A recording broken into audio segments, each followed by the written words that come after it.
Many students ask me what I read to get better at reading comprehension. Which outlets use the right grammar and appropriate vocabulary for you to improve?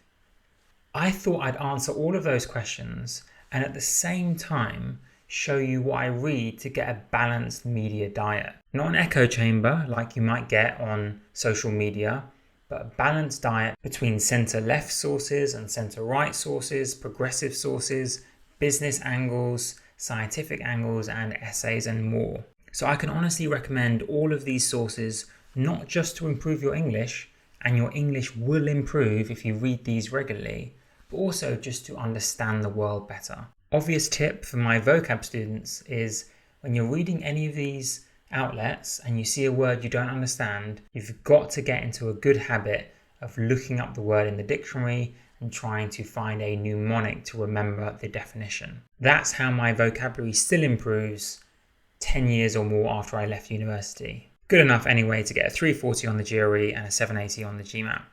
So let's get to it. Starting with The Guardian. So I would call The Guardian a progressive left outlet. You might call that the true left outlet. Their focus is on things such as universal healthcare, a higher minimum wage, and combating climate change. They are completely free, which is why I started with them. Anyone from around the world can go onto their website or download the app and read as many articles as you want. I have maybe a dozen different websites that I go to for my news and information, but this is the one I probably use the most often. They also have an admirable focus on the developing world, and that's something I'm very interested in. I don't like my media to be overly UK-centric or West-centric. I want to know what's happening in Africa and Asia and around the world. Doesn't mean I'm not patriotic, it just means I'm an avid consumer of information. And information just about one country is not enough for me. The things I've learned about Turkmenistan, or about South Korea, or about Colombia have really helped when I've either visited those countries or met someone from those countries. You can strike up conversations with everyone if you're interested in lots of things and lots of countries. But now I want to move on to the BBC. Now, the advantage of the BBC, I would say, is that it's very factual. I would call the BBC a centre outlet. Many people accuse it of being on the left or sometimes on the right. I think of it as a very centre outlet. It tries not to go for a slant. It tries just to give you the news and give you facts. Again, it's free for anyone to use this website.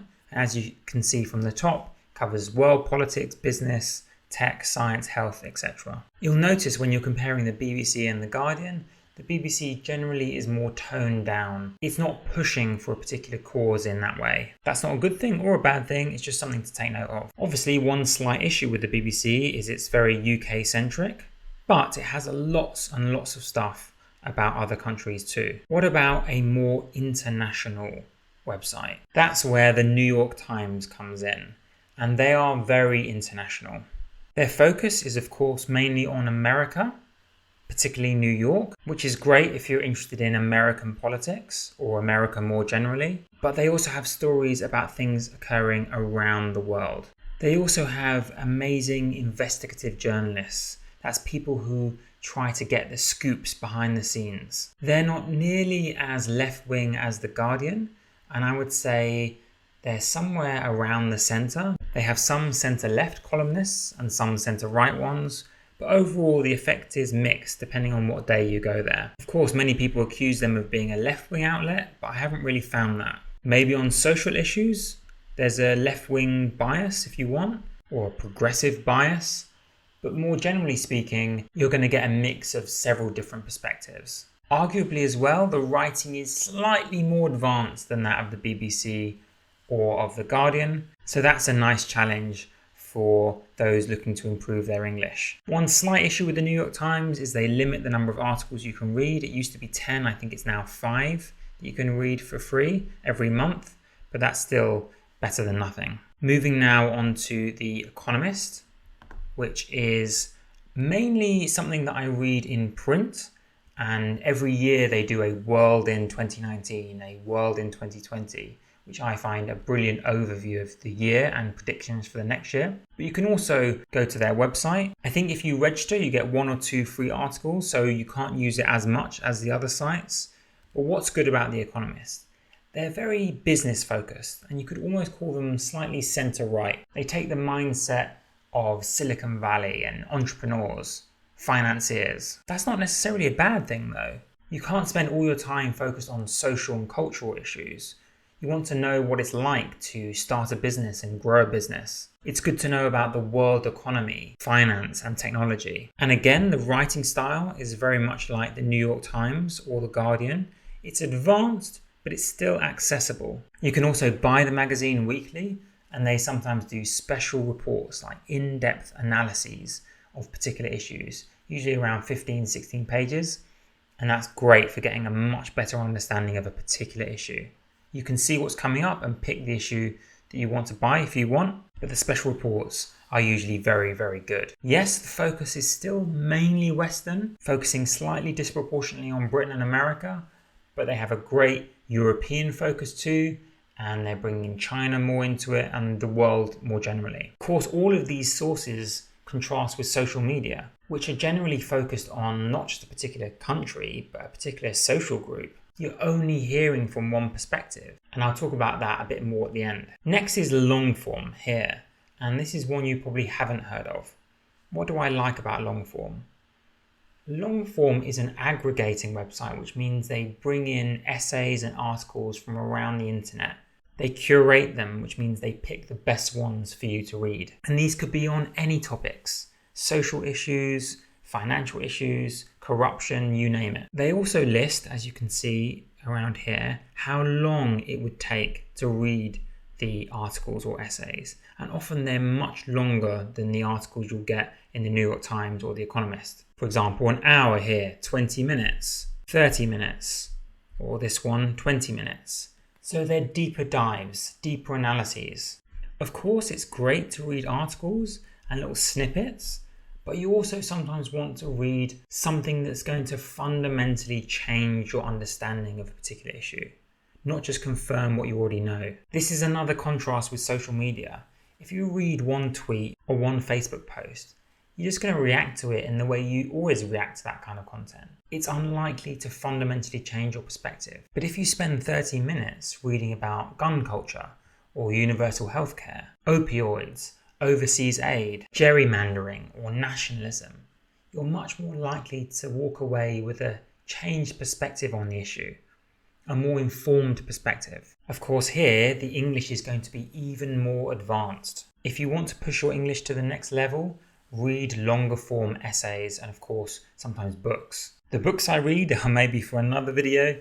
This one is just focused on news and information, which brings me nicely to our next website, Aeon. And what I really like about Aeon is it's similar to Longform, but maybe focuses slightly more on philosophical and abstract issues and debates. Aeon is maybe slightly more mellow, but it does cover a fascinating range of topics. You can never quite predict what the next essay will be about. Typically, their articles or essays are not as long as Longform and may take you between 5 to 10 minutes to read. So if you're on the bus or the underground, like I used to be before the lockdown, Aeon is often where I'd go to read a quick 10-minute article while I was waiting to get to my stop. The writing and the information tends to be even more advanced than Longform, so sometimes even I struggle to understand every single thing they're saying, but it's wonderful to learn more about lots of issues and push your English to that next level. Aeon also tends to look more big picture, doesn't get caught up in what's trending on social media or what's happening in the world right now. It tends to step back and study us as human beings, what's changing about us, what's the same, what's our future, what's our past. And that's a great antidote to always being stressed out by what's happening on the news. They don't come from any perspective, left or right. It's just an open source platform. I've been reading their essays maybe for 5-10 years, can't even remember now. In fact, all of these sources I've been reading for around 10 years, I would say, since I was at university for sure. The next source is the biggest picture of all, Wait But Why. It's a bit more humorous, but it goes super deep into certain areas or issues. There's usually like a long gap between posts, sometimes like a week, sometimes several months. And the guy, Tim Urban, who creates these, takes ages to craft these really visual and provocative posts. He did one on the AI revolution, procrastination, picking a life partner, who to marry, America the future. Some of the posts are really long, almost like mini novels, and would take you multiple sessions to read, 4 or 5 hours, so you spread it across a week. But often they're very funny and you can really change your perspective on an issue. And I would say he focuses on the biggest picture of all, like what's the point of life? What's going to happen to humanity in 1,000,000 years or 1,000,000,000,000 years? Again, this is a great antidote to being too stressed about what's going on in the news right now, or on your neighbor on social media, or that friend who posted something on Instagram. No, you want to look big picture. Get a sense of perspective. Speaking of which, lastly, let's cover The New Scientist. And it's kind of obvious why I might recommend them. They go into more depth about the science of certain issues. They're advanced, but they're still accessible. Science can sometimes be really intimidating, at least to me, but the way that they write at The New Scientist makes it understandable. They try to simplify issues. It's no good your English becoming amazing and proficient if your understanding, your scientific understanding of issues is limited. When the conversations get serious, you want to have data and information to back you up. So those are the media outlets that I read. And I'll just leave you with this thought. I don't have Facebook, Twitter, Instagram, Snapchat on my phone. I mean, I used to have a lot of those, but I don't have them anymore because often they waste a lot of time and drain a lot of energy. And you can lose yourself for hours on those kind of apps. They have an infinite scroll for a reason. You get on there and you scroll down, and you scroll down a bit more, and you scroll down. And that's designed like that deliberately to keep you on the app for hours and hours at a time. There's 2 other factors. One, the information you're getting there is often quite inaccurate, or it's all one-sided.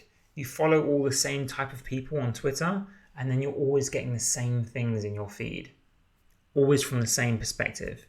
Then nothing seems to change and you get frustrated. Or on Facebook and Instagram, you're always comparing yourself to other people, and everyone seems really happy and their lives are going really well. And then you look at your own life. Why be always comparing to other people? Just enjoy what you do and who you are. Be better informed about the world. Improve your English. Gain a bigger perspective. That's what this video was about encouraging you to do.